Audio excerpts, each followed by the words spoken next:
Виентян, столицата на Лаос, е от онези градове в Югоизточна Азия, които почти винаги остават в периферията на вниманието. Не блести като Банкок. Не впечатлява с мащаб като Куала Лумпури. Не се съревновава по хаос и енергия с Ханой.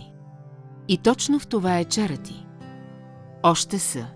Първите крачки из града се усеща нещо необичайно. За регионална столица – спокойствие.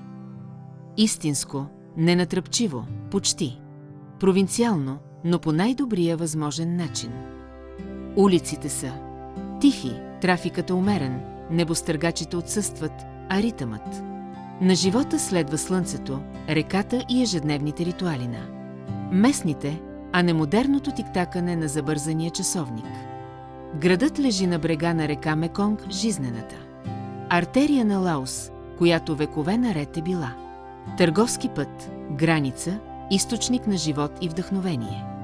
Именно тук, на този бавен завой на Меконг, Виентян се оформя още през 16 век като столица на кралството Лансеанг, земята на милионите слонове. Градът преживява разрушения от сиамските армии през 18 век. Почти е изоставен и по-късно възроден от французите като административен център на френски Индокитай.